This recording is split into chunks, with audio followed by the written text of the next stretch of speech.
Assalamualaikum mams. Untuk kali ini aku akan masak menu empasi lagi untuk baby L. Kali ini aku akan masak bubur ayam telur, sayurnya bayam. Bayam ini itu kayak akan zat besi, tapi cara pengolahan yang salah itu bisa berbahaya buat baby. Makanya tonton video ini sampai habis ya. Ini bahan-bahan yang harus disiapkan. Yang pertama ada protein hewani. Aku pakai double protein hewani, yaitu ada daging ayam. Ini sekitar 30 gram. Bagian dadanya sudah aku bersihkan dan aku potong-potong. Terus ada telur, 1 butir telur. Kalau mau telur ayam kampung lebih bagus lagi. Terus untuk sayurnya di sini aku pakai wortel. Ini wortelnya udah aku parut ya, sekitar 1 sendok wortel. Terus ada bayam yang udah aku cuci juga.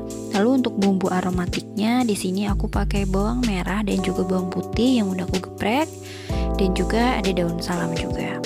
Untuk protein nabatinya di sini aku pakai kacang hijau kupas yang udah aku rebus. Ini sebanyak 1 sendok makan. Untuk karbonnya aku pakai beras. Ini 4 sendok makan. Kalau mau diganti nasi nggak apa-apa ya. Terus untuk minyaknya, lemaknya ini aku pakai Elo extract like olive oil merek Bertolli. Kalau nggak ada boleh minyak goreng biasa. Lalu kaldunya ini aku pakai kaldu homemade yang aku bikin sendiri. Dan ini ada garam Himalaya, opsional aja. Kalau yang nggak mau pakai nggak usah, nggak apa-apa.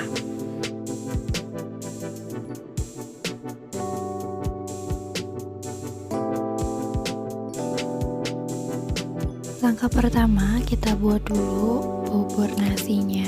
Kita siapkan panci, lalu kita masukkan beras yang tadi sudah kita siapkan. Lalu kita masukkan sekitar 400-500 cc air. Kita aduk, lalu kita tunggu sampai airnya meresap. Kita tutup. Nah, sambil menunggu kita siapkan panci. Lalu kita masukkan minyak goreng sekitar 1-2 sendok makan. Lalu kita masukkan bawang putih dan bawang merah. Kita tumis sampai harum. Setelah harum, kita masukkan daging ayam tadi. Kita tumis sampai warnanya berubah. Nah, ini udah berubah. Lalu kita masukkan telur ayam. Kita ceplokin aja.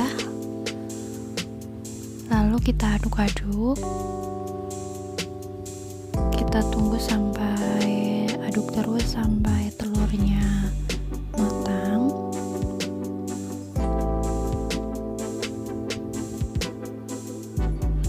Nah, kalau udah seperti ini, kita tambahkan sekitar 50 cc air. Nah, kalau misal bagi moms yang nggak mau repot, boleh menambahkan nasi di sini ya. Lalu kita masukkan wortel yang sudah tadi kita udah parut ya. Lalu kita masukkan kacang hijau kupasnya. Kita aduk-aduk. Kita tumis sampai airnya meresap. Lalu kita tambahkan daun salam. Selanjutnya kita tambahkan kaldu homemade yang udah tadi kita siapkan. Kalau nggak ada kaldu homemade boleh kaldu instan. Tapi maaf, untuk memasukkannya aku lupa untuk record. Nah, ini udah meresap ya, jadi tandanya udah matang. Kita tiriskan. Lalu kita lihat beras yang tadi udah kita bikin di awal, ini udah setengah matang, airnya udah meresap. Kita aduk-aduk, lalu kita tunggu lagi sampai benar-benar meresap. Sambil menunggu berasnya jadi, kita panaskan panci. Ini udah dalam keadaan mendidih ya. Kita masukkan bayam, lalu kita kukus bayamnya sampai matang. Nah, kenapa bayam ini aku pisahin? Karena untuk meminimalkan pemanasan berulang terhadap bayam. Karena bayam itu kalau dipanaskan berulang, kandungan di dalamnya itu ada yang namanya nitrat. Nah, jika dipanaskan, ini akan berubah menjadi nitrit. Nah, nitrit ini akan berubah menjadi nitrit. Nah, nitrit ini yang berbahaya bagi tubuh kita, bukan untuk bayi aja ya, buat kita juga sangat berbahaya karena ini mengandung karsinogen yang nanti akan menjadi sel-sel kanker. Itu kan sangat berbahaya ya untuk tubuh, apalagi untuk baby ya kan.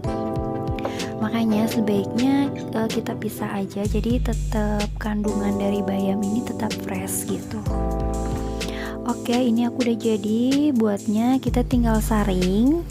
Karena BBL umurnya 8 bulan, jadi kita saringnya 50% banding 50%. Jadi 50% disaring dan 50% tidak disaring, hanya dibenyek-benyek biasa gitu. Nah, ini aku udah selesai nyaring untuk sayuran sama ayam sama telurnya. Jadi sekarang aku lebih sering dipisah ya, jadi kita lebih tahu tekstur dari ayam sama sayur itu benar-benar udah lembut gitu. Karena kalau misal kita langsung campur ke nasinya, itu kadang masih ada gumpalan-gumpalan gitu. Jadi itu sih versi aku ya, jadi aku lebih senang sekarang itu dipisah gitu. Nah, sekarang ini aku lagi menghaluskan nasinya, jadi agar lebih mudah untuk kita menilai teksturnya, apakah ini udah benar untuk baby, udah pas apa belum gitu. Jadi aku lebih senangnya sih dipisah gitu, tapi itu balik lagi ke moms ya. Kalau misal moms senangnya digabung campur jadi satu nggak apa-apa. Kalau ini versi aku nih, jadi aku pisah sayur sama nasinya. Jadi nasinya aku pisahin sendiri. Ini udah aku saring, aku gabungin sama yang tadi disaring juga. Dan untuk setengahnya lagi nasinya hanya aku benyek-benyek biasa aja.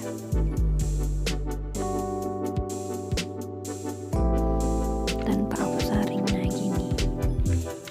Ini untuk naik tekstur 8 bulan. Setiap bulan itu kita harus naik tekstur biar nanti babynya juga belajar untuk mengunyah, terus jadi dia nggak kaget ya kan langsung pada saat nanti udah tidak disaring gitu kan, kaget gitu. Jadi setiap bulan itu kita harus naik tekstur biar bayi itu beradaptasi gitu. Nah, ini aku udah selesai nyaring semuanya atau dibenyek-benyek. Ini 50% dan 50%. Nah, ini untuk bayam yang tadi udah kita kukus secara terpisah. Ini untuk 1 kali makan ya. Jadi setiap makan itu kita kukus secara terpisah kayak gini untuk meminimalisir pemanasan berulang. Ini kita saring sesuai tekstur aja. Nah, ini kayak gini. Lalu kita bagi ini empasinya menjadi 3. Yang 2 ini untuk makan siang dan makan sorenya. Ini nanti aku taruh kulkas. Ini tanpa aku kasih bayam ya. Nah, ini untuk makan paginya. Ini aku kasih bayamnya. Nah, segini ya kurang lebih. Lalu kita aduk-aduk. Nah, kayak gini. Jadi setiap kali makan itu kita langsung kita kukus aja bayam yang masih segar kayak gini. Jadi kita biar lebih fresh gitu kan bayamnya. Nah, kayak gini. Udah jadi. Oke, segitu aja untuk video aku kali ini tentang cara pengolahan bayam. Semoga kalian suka video aku dan jangan lupa tekan tombol like, lalu subscribe dan juga tekan tombol notifikasinya agar tidak ketinggalan video aku lainnya. Oke, wassalamualaikum warahmatullahi wabarakatuh. Dadah.